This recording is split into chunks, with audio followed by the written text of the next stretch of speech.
Please.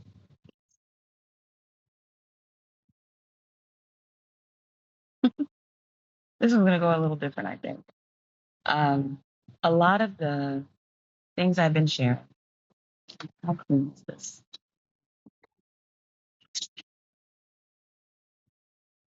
Hmm. Okay. Peace, peace, peace, peace. Back outside, back outside. Um, so looking at homeschooling and looking at the things that many parents think about when making the decision to homeschool, my decision to homeschool was I was concerned after teaching in the public school system uh, that my children wouldn't be able to thrive, that the unique um, learning styles that exist in a classroom can't be met in a classroom of 30 children, can't be met in a classroom where the demands placed on the teacher don't equal the support given to the teacher in any way, mentally, professionally, financially. And so, even wonderful educators, if you look at Juan Magrudy's uh, definition between what is a teacher and an educator, and the teacher is basically this is not that I'm going to use this for the rest of the video today, but just looking at the difference. Juan Magrudy looks at the fact that the way he defines it is that a teacher is basically just force feeding the curriculum into a child, and an educator is simply to grow and expand that child, to be careful with them, to truly educate them. Teaching in many spaces is training, and it's not that training's bad, but if training is not given in consideration of the unique gifts, talents, culture, identity of the child and its community, then it's not good. Um, so the that was my reason for not wanting to have my children in public school, and this was long before I had them. This was long before I met their father. All those things. Um, there were a few crazy things. I told you about the child spinning around the floor, having a lollipop chucked at me outside at like the last day of school. We were outside on the playground, and I don't think the child was throwing it at me, but it sure enough hit me right on my temple. Um, those kind of things. Uh, and even the difficulty of the administration to provide adequate support to teachers and students were my concerns. So I know that there are often times uh, that I looked at and was grateful for our homeschool experience being like a cocoon. You know, there were community members that came in to teach, family members that came in to teach, many different family members, aunts, uncles, grandparents, and not just in my family, who came to share, being connected to other homeschool communities who had similar views. But I realized that in many places where I was looking for homeschooling to be a utopia, it just can't be because that's not how human beings grow. That's not how we develop. So, what I looked for and still look for is for it to be a safe space and a haven when challenges arise. There are challenges that have arisen inside and outside of our family.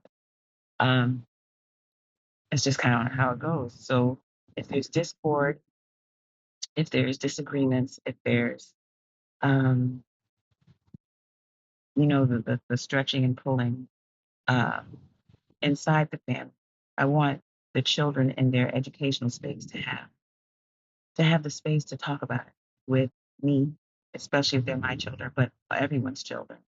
With and my children having access to other parents that they feel safe with, and with their peers, so that they're not navigating it alone. I, the goal has never been for the atmosphere to be so perfect that they have to be perfect to be in it.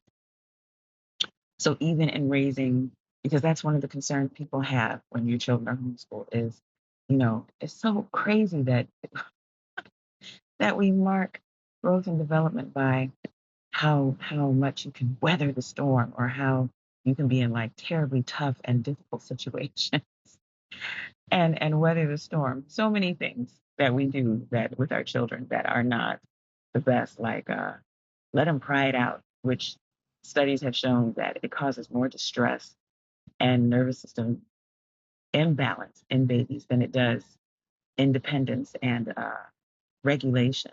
They're desperate, they're exhausted, they're stressed, and we use things like that to say, okay, that's maturity. So like, I'm not saying that there are not spaces where you have to learn how to navigate. I'm saying that allowing those spaces to be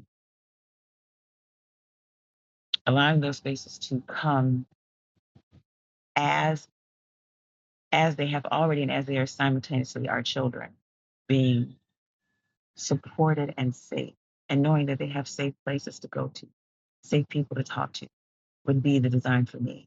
So, I think about uh, we're a blended family, and it's never easy. And so, making sure that they have a space to grow in that, to discuss it, to share their successes, their concerns, um, in community.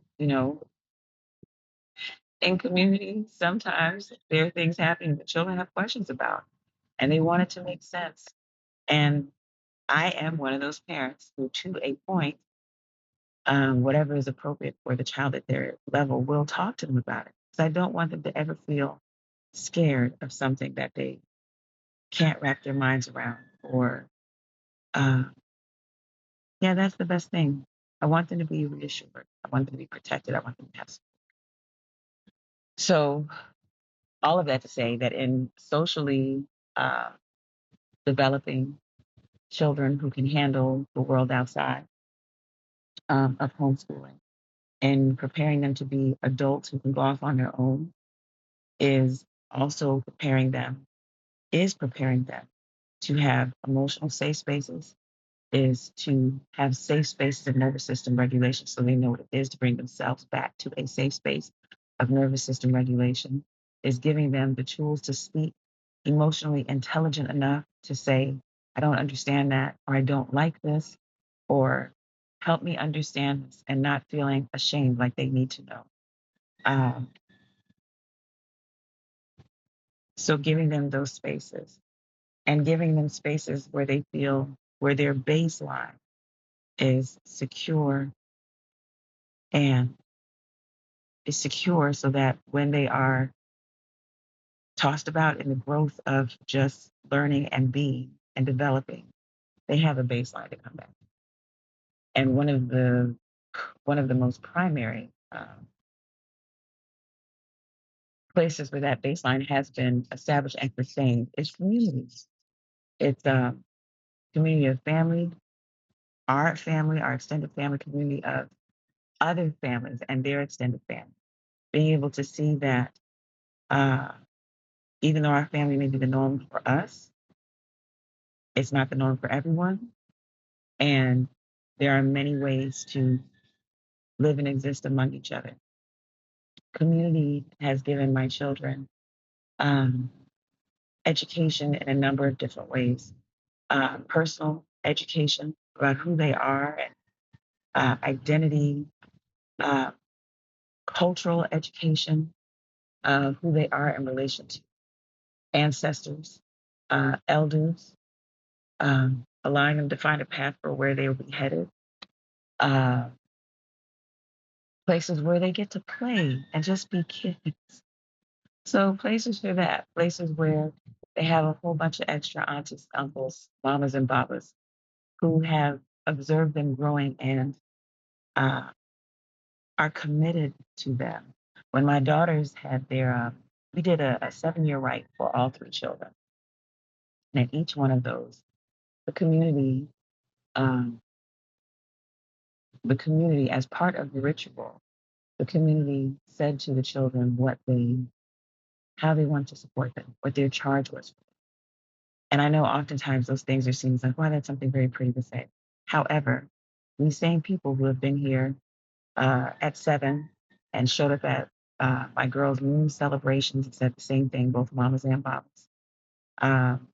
Were also present for my eldest born's transition to college, and we're saying the same thing. So that consistency, when when personal growth feels uh, like the next step feels unknown, or when steps forward in the world outside are like, okay, so what do I do now? Or it feels tenuous, or it just feels like it's a new thing and they don't know it.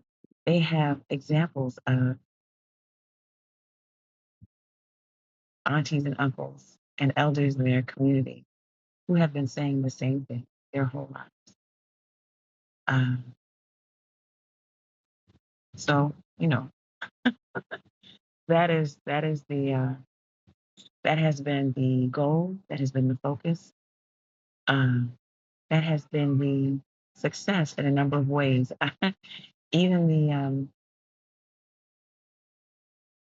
I was talking to one of my sister friends and talking to one of my sister friends, and she was saying I was talking about her son who has entered that beautiful awkward stage of teenagedom where he looks like a giraffe. Like he's the promise of him being of tall stature and a grown man. He is now in the place where his childhood is moving into his adulthood. And so, long arms and legs and all of those things. And I was saying to her and him, I remember when you were really small.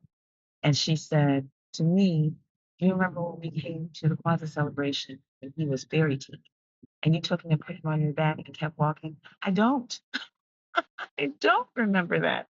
I know I've done it to a few children, taken my wrap out, put a baby on my back, uh, look to calm the mama, or just invite her in and fold her into wherever we were and share with mama and baba where we were. I know I've done that a couple times, but I don't remember with children, in most instances, who children. But even in that, her saying that, what she remembered me offering to her son, I remember her and her husband offering the same and more to my children. I have a picture of this child's Baba carrying that particular child and my son on his shoulder while we were at a field trip. So that reciprocity, that giving and receiving, that allowing the children to have other adults outside of me and their father to go to is invaluable and allows them to grow